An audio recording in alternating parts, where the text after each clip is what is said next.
worth living. Yes, sir. Okay, continue. And then they determine for the process how many liters you need. How much blood you need.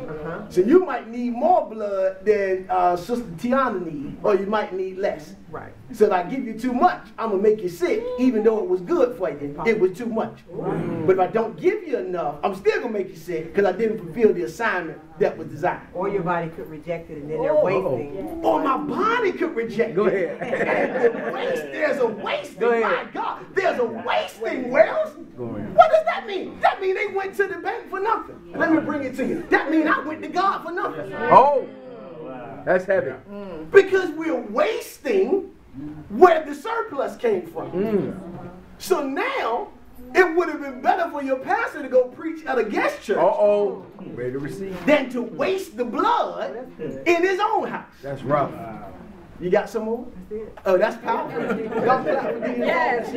All right. Surgeon. Doctor. My God. So there has to be a soundness in my mind. Again, a sound mind can be transferred, okay? Timothy received his from Paul. Paul received his from Jesus Christ. Now, the way Jesus, catch this, received his sound mind, many people would say, well, Jesus was God, so he didn't have to receive a sound mind. No, he did have to receive a sound mind. The Bible says this in Hebrews chapter 5, verse 8. It says, though he were a son, yet learned he obedience by the things which he suffered. So it gives me to understand, Sister Gordon, that Jesus got a sound mind by his afflictions. Let me teach tonight. So if the source received a sound mind by affliction, that means the only way that the transferee can receive the sound mind is by joining with the transferer in affliction. Go back to the text, 2 Timothy. God, the word is illuminated. It's walking off the page if you can catch it tonight. 2 Timothy chapter 1. All right, we just told you about 7. Now verse 8 says, be not thou therefore ashamed of the testimony of our Lord, nor of me his prisoner. Don't be ashamed of me, the one that's giving you the transfer, nor be ashamed of the one that I received the transfer from. But be partaker thou of the afflictions of the gospel according to the power of God. So he says, Timothy, even though I can transfer to you this sound mind, the way the sound mind is going to be sure is if you will enjoin yourself with me in affliction. Okay. Yeah, that's not a powerful. It is powerful, but it's not an easy one to receive because sometimes I've got to actually suffer with somebody. Wow. I got to suffer with somebody. Now, Ms. Black, the word affliction, all right, the word affliction in the Greek, oh God, help me tonight. The word affliction in the Greek is thalipsis. Thalipsis is T-H-L-I-P-S-I-S. Thalipsis, T-H-L-I-P-S-I-S. Thalipsis in the Greek means pressure. It means to compress or to squeeze. Thalipsis. That's the Greek word for affliction. Pressure, to compress or to squeeze.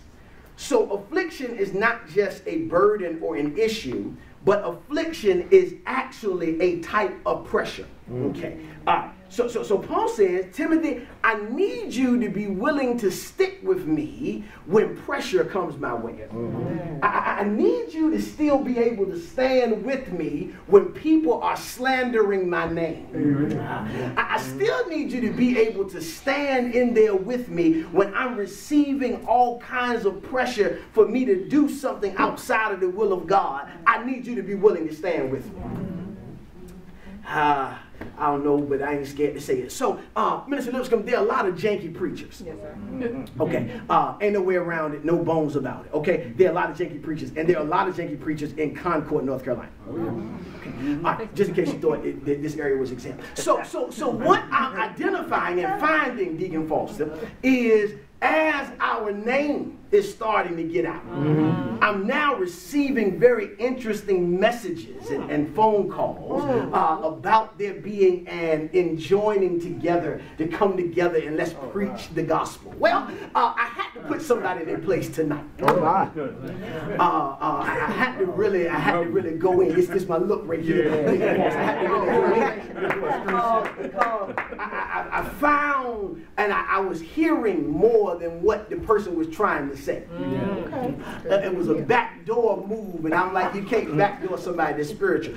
It was kind of a wraparound, like, yeah, I need you to do this as one of these people in a connection with this assignment. Well, this is the issue. I wasn't assigned. How about that? Amen. That's right. You can't assign me. That's right. You have no authority to assign me to do anything. Clear. So you don't tell me when I'm preaching, where I'm preaching, on the date I'm preaching. That's right. That's definitely not going to happen. So I had to go back and revisit some things with the man of God. I said, well, wait a minute. Let's pump our brakes for a season. I don't really know how you assumed that you could assign me. But I'm really going to have to respectfully decline. Yeah. You don't have authority in my life to assign me to do something amongst those who I have no idea who they are. Now, if you're trying to conglomerate and create an organization that you can say I'm a part of, the devil is a lie. Amen. But this is the thing, Deacon Foster. I need my church, which y'all are, I'm just making a point. I need my church to be able to say, I'm backing my leader. That's right.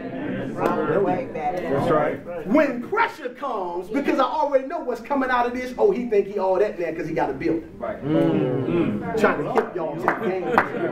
Yeah, he think he above now because he got him a little building. So that's going to now become the talk. Because it's got to be some pressure to come.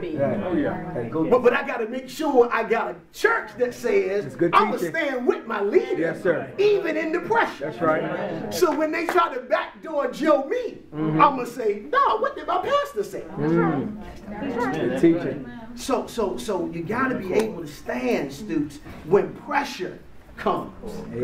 Yeah, because see, you know, I like the Detroit Pistons in basketball. We're actually going pretty good this year. Now, one of the things that, and this back in our championship year, it's been so long since we won one. 2004, Deacon Foster, there was a man on the team named Richard Hamilton. They called him Rip, and so Rip, you know, had a nice mid-range game, all that stuff. He had a nice mid-range game. You know, he was decent. He was one of the men on his team. So we had a lot of tight games during that championship run, and they would always like to ask Rip about pressure at the end of the game. And he said, you know, the only thing I know about pressure is that pressure busts pipes. That's all I know. Pressure, it don't affect me. With a bust pipe. It busts pipes, but it don't affect me though. Yeah, because I'm not a pipe. So this pressure you're asking me about doesn't really exist. Because it only busts pipe. That's all I know pressure to do. So this is the thing. I want you to catch what I'm trying to say. When I understand who I am, pressure can't be applied. That's good. Wow. That's right. Because I got to be a pipe That's right. to receive pressure. Yes, sir. And I'm not a pipe. All right, so okay. The ellipsis, Deacon Barton, he says, you know, it is pressure. It means to compress or to squeeze. Now, Minister Black, I was saying that the only way Jesus got his sound mind was that he had to go through a measure of ellipsis. He had to have some pressure sent his way. He had to have some squeezing and some pressing. Now we know this happened at Gethsemane, and I won't get into all that. But there was a story in Mark chapter 5. Mark chapter 5, where Jesus is now he's actually just finished dealing with a demoniac, and I might come back to talk about that at the end. But after he leaves that setting of being dealing with a demon, he now is walking on his way to heal some folk in the land, and he's on his way to heal Jairus' son, to raise him from the dead. And the Bible says that as he's going, Sister Stooks, there was a woman that came upon him in the press. In the That press. word ellipsis means press, pressure, In the squeeze. press. All right, so Jesus was in the press Yeah. because the woman came upon him in the press. And the Bible says, now this is what a sound mind does. A sound mind, catch this, Deaconess Foster, can be in the press but not feel pressure. So Jesus is in the press. And the Bible says the woman touched the hem of his garment, and immediately Jesus said he knew something happened to him. Now, this is what I want you to get. If it would have been one of us, and we are in the press, and we are, it's thronging, it's people all around us, we can't even move. I don't know if anybody's ever been like to Mardi Gras. If you didn't go before you got saved, you missed your opportunity. I'm gonna say that again. Before you got saved, you missed. Don't even come tell me. It's too. I ain't gonna say that. I'm gonna just say this. Don't come tell me you're going to Mardi Gras. Just don't tell me. If you going, go on your own and know you under the grace of God, because I don't even want to know. Don't even tell me that you're going to Mardi Gras. Don't do it. Just don't do it. Should have done it before you got saved, because that's not the place for salvation. So when you're out there in this crowd of people, Minister Black, Yes. you literally can't move. You're thrown. You're pressed. You're squeezed. You're like a can of sardines. And in moments like that, so Stoops, I don't know about y'all, but in moments like that, when people are all in your space, you get a little cramped. Thank you, Jesus. I got a couple of amens. All right. Yeah, well, folks, they all in you can't even get your elbow room together. They all in your personal space. Yes, sir. Right? That irritates you. Now I know y'all saved tonight, and I get it, but let's be real. That irritates you. You don't even want your spouse up on you like that half the time. You'll catch that one next week. Yeah, give me some cheese. Elbow room. Yes, sir. So when people have invaded your space, Go ahead, Pastor. that press normally creates pressure. Yes, sir. It normally makes you a little uncomfortable. If you like your pastor, you get itchy. I don't want people, all up on me. Come on, man. Give me a little space. So, I just envisioned it. I just saw it. And so, in that moment, I don't think I would have been like Jesus and tried to look to see, well, who touched me? And Jesus was so calm. So, who touched me? No, I'm like, man, who all up on me, man? I said, throwing bolos a little bit. So Jesus doesn't allow the pressure or the press to create pressure in his life. He continues to maintain his cool, and he says, who touched me? Wow. Now, you got people like Peter, Sister Gordon, that's like Minister Black, that's ready to fight. Hallelujah. He's better. But he still got a little. He's saved. He always saved. Yes, He still got a little, especially if his pastor. He ain't got to come off my pastor there. So Peter, Peter looks, he says, well, Jesus, listen, I know you, Mr. Calm and everything, but it's a lot of folks out here. Who knows who touched you, man? Why are we even concerned about it? Let's get out of here. That's Peter. He's one of us. Let's get out of here, Evans. Why we got to be in this environment? Peter trying to figure out who I'm going to cut. He don't know what's going on. He's like, Jesus, we don't got time to be trying to figure out who touched you, man. We're trying to get you out of here. But Jesus said, no, you got to understand. I'm sound in my mind. So this crowd, this pressure isn't affecting me. That's awesome. I got work to do. God wouldn't allow me to be in the press unless somebody needs to be delivered from the press. We ain't got there yet, though. No. We can't even handle the press of our job. We're ready to quit every day. And some days twice. Some of us have already written our letter of resignation. We're just waiting for the right time. Is it the day, Jesus? I'm telling you, if somebody said one more thing today, I'm sending this in. Jesus, God says, be like Jesus. You need to be looking around and saying, who touched me? A million people.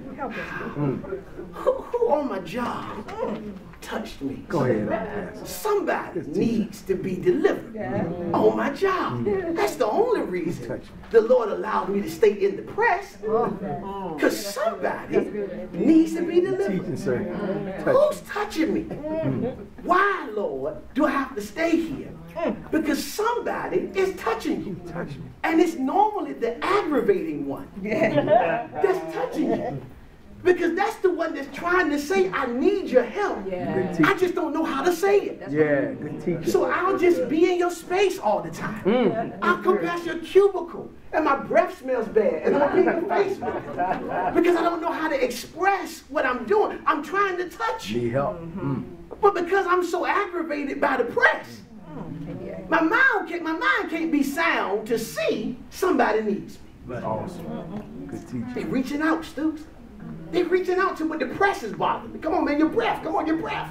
That's good. Yeah, come Good on, teacher, man. sir. No. Look, what you eat, man? Come on.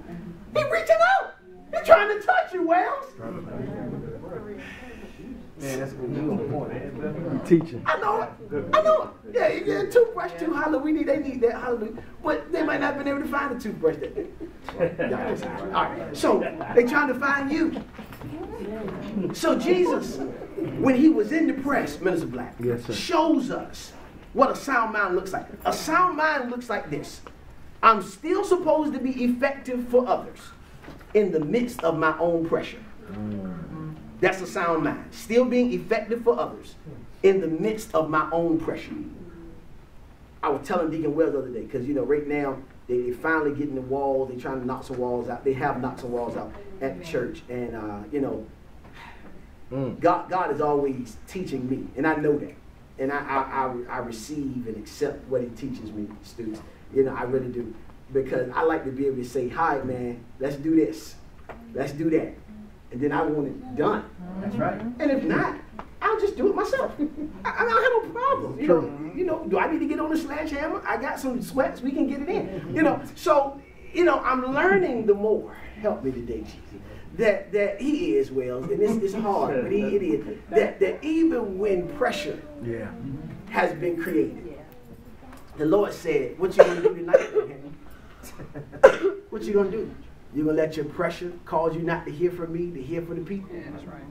Or are you still going to have a sound enough mind to be effective for them while you deal with your own pressure?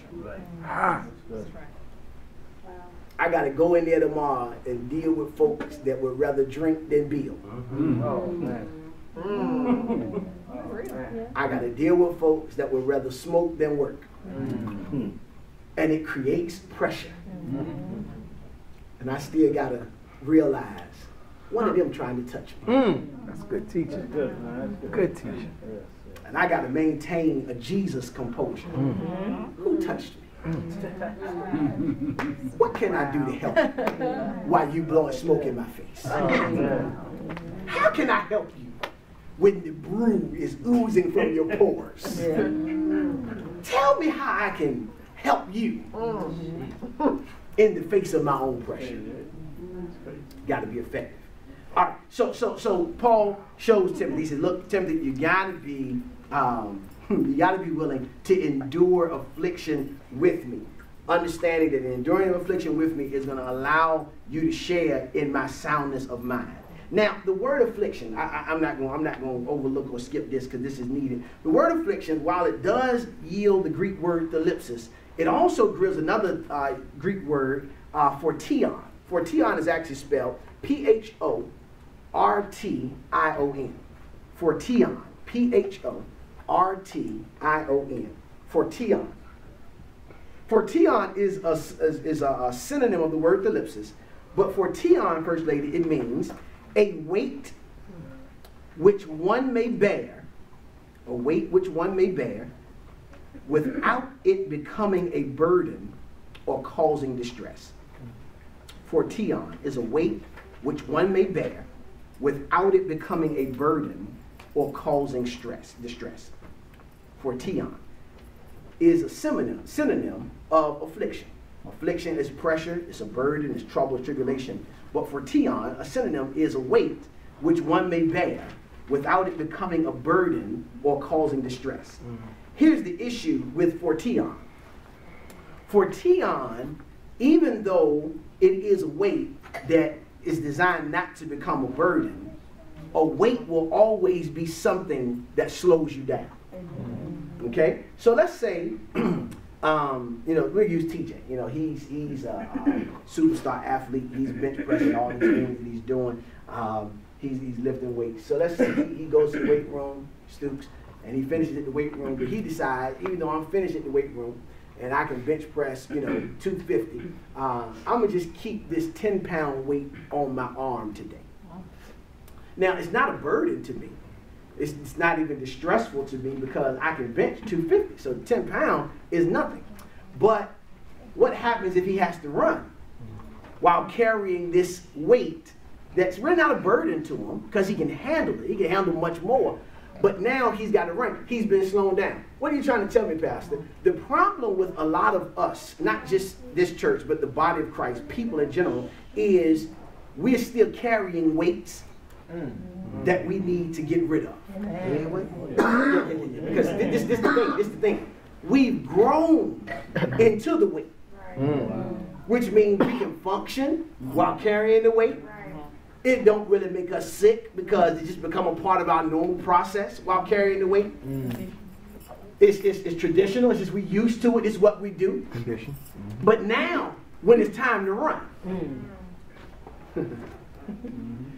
I'm saying, well, Lord, why I can't really progress the way I want to? Because you still got this weight that you carry. It's not a burden because it's a part of your life. Pastor, give me an example. I ain't really want to, but I will. You still got some friends that's weights. Family members too.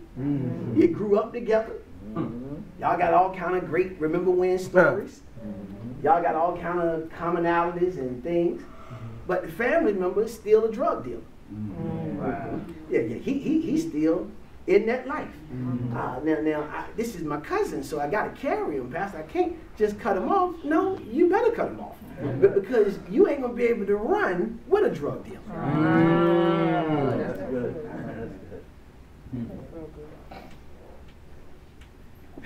You can walk carrying the weight. That 10 pounds won't bother Tony. If he would have to bring a 10-pound weight here tonight, he could have walked in here no problem.